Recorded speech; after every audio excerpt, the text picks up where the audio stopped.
They beat his elderly father in broad daylight, then sauntered off like it was nothing. The police? They shrugged it off. But days later, those fake HOA enforcers were trapped in a basement, lights blazing, cameras rolling, the truth closing in like a vice. What happened next stunned millions. Let's start at the beginning. Ethan Carter had just parked at a hardware store when his phone buzzed. Caller ID, Dad. He grinned. His father rarely called without reason. But when he answered, chaos erupted, ragged breathing, faint groans, then a trembling whisper. Ethan, they hurt me. His heart plummeted. Stroke? Fall? Robbery?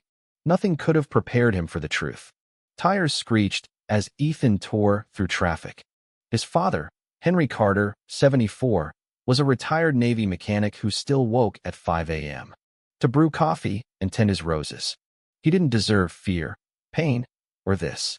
Ethan arrived at Henry's modest suburban home to find the gate ajar, the screen door dangling by one hinge. On the porch, slumped in a chair, was Henry, clutching his side, blood crusted under his ear, shirt ripped. Dad, who did this? Ethan dropped to his knees. Henry's voice shook. Two men, uniforms, said they were HOA officers. Claimed my flagpole broke rules. I told them it's been there for years. One pushed me. The other kicked me when I fell. Said they'd teach me respect. Ethan's fists tightened. No police, no ambulances, just silence. He called 911. When cops finally arrived, their response was cold. Sounds like an HOA dispute gone wrong. These things get heated. Heated? His father was battered, possibly with broken ribs, by imposters posing as officials. They wore Navy uniforms with HOA enforcement patches and carried clipboards like bureaucrats. Ethan had never seen them. Neither had neighbors. Something was deeply wrong. Henry was rushed to urgent care. 2 cracked ribs, a concussion, heavy bruising. The doctor urged an elder abuse report, but the assigned detective ignored Ethan's calls. The system had failed, but Ethan wouldn't. That night, in Henry's dim living room, Ethan stared at the bent flagpole, rage simmering. Beneath it, resolve hardened. Ethan wasn't just a furious son.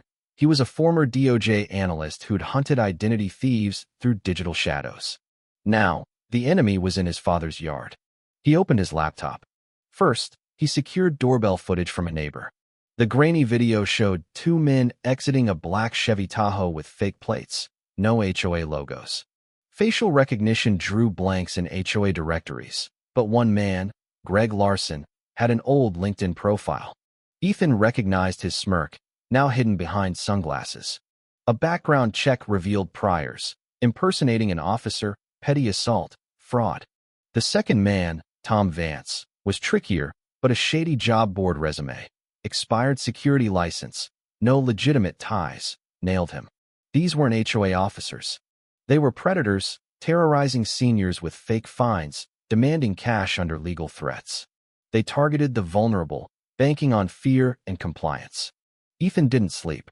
He compiled dossiers, timestamps, photos, social media scraps. Their fake HOA site was a sloppy front, tied to a defunct landscaping company. Ethan traced burner emails, catching Vance reusing an old password, amateur. They'd scammed multiple neighborhoods, wearing dollar store uniforms, issuing citations for trivialities like fence height or lawn length. Some paid to avoid hassle. Others, like Henry, resisted and paid a steeper price. What burned Ethan wasn't just the assault. It was the apathy. The idea that these thugs could brutalize a veteran, a taxpayer, a father, and walk free because they flashed a badge from eBay. But they'd crossed the wrong man. Ethan had built cases for the feds, brick by brick. This was personal. In the hospital, Henry's heart monitor beeped as Ethan worked in the cafeteria, laptop humming. Greg and Tom were sloppy, leaving digital crumbs everywhere. Ethan mapped their scam. Fake citations, cash grabs, elder intimidation.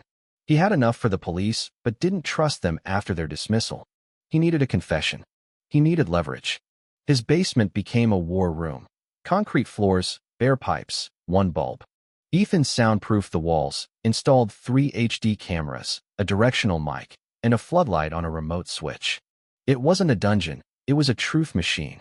Next, he crafted Bait, a fake company, Midwest Housing Authority, with a polished website and LinkedIn.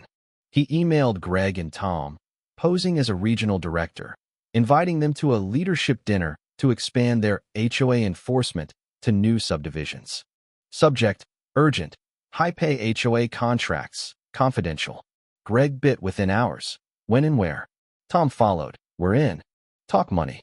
Thursday, 6 p.m., Ethan's home, disguised as Midwest HQ. He printed signs, set out pizza and water. Greg and Tom arrived in their Tahoe, uniforms comically crisp, tactical belts empty. Ethan, in a suit, greeted them. Glad you made it. We're meeting downstairs, more private. They followed, clueless. In the basement, Ethan hit the remote. The door locked. Lights flared. Greg squinted. What's this? Ethan held up a flash drive. This is you assaulting my father. Silence. Their eyes darted. I know your scam. Fake citations, cash payments, bullying seniors. You're on 3 cameras now. Confess, sign statements, or this goes viral tomorrow, and every victim you've fleeced comes for you. Greg cracked first, denying, then deflecting. Ethan played the neighbor's footage. Greg slamming Henry against the porch, snarling. Your Navy days don't scare us. Greg's face fell. Tom stalled, but Ethan showed a hidden camera clip, Tom kicking Henry as he curled on the ground. Tom's hands shook. Within an hour, both signed confessions, admitting to dozens of scams and assaults. They recorded apologies to victims, voices breaking. Ethan let them go. They stumbled out, pale, silent, their fake empire shattered. He didn't celebrate. He uploaded the confessions to encrypted clouds, sent a dossier to a trusted journalist, and launched a YouTube video. A 90-second clip of Greg's confession, subtitled, Pausing On. We targeted old folks. They don't fight back. Tom's 5-minute apology followed, intercut with doorbell footage and fake citations. By 8:30 a.m., it had 15,000 views. By noon, 350,000. By night, 2.5 million. Fury erupted online. Comments flooded. Jail these creeps. This happened to my grandpa. Never trust a clipboard again. Reddit dissected the interrogation. TikToks mocked the duo. Victims emerged. An 80-year-old widow who paid $200 for leaf violations. A veteran fined for a mailbox. One HOA insider admitted, we never checked their credentials. We're sorry. The HOA board imploded. At a packed meeting, residents raged. The president quit mid-session. The DA, swamped with complaints, arrested Greg and Tom for impersonation, elder abuse, fraud, and assault. Mugshots dominated headlines. Ethan's site, HOAexposed.com, crashed from traffic as victims uploaded stories. On a podcast, Ethan was asked, why not let the police handle it? He replied, they called it a dispute. I'm done waiting for justice. Sometimes you force it. Henry, recovering, watched from his hospital bed, pride in his eyes. You always were sharp, he said. Ethan grinned. Found the right target. Weeks later, a neighbor, Mrs. Clara, brought a flash drive. They tore down my husband's memorial wreath, she said, voice steady. You gave me courage. The footage showed Greg and Tom trashing the wreath. Ethan added it to the case. The DA piled on elder abuse enhancements, doubling sentences. Class actions brewed. A federal probe into HOA scams launched. Ethan was invited to speak at a reform conference. He hesitated. He wasn't a hero, just a son. But maybe it was time to tell the story. Not just the crime, but the fight. The why. On Henry's porch, the flagpole stood tall, a new flag waving. Henry sipped coffee. Overdid it with the basement, huh? Ethan smirked. Didn't touch M. Henry nodded. You gave M truth. That's enough. Justice had knocked softly, then roared. One man's fight wasn't just a video. It was a reckoning. What do you think? Was Ethan a vigilante or a hero? Did he go too far locking those men in his basement? Or was it justified?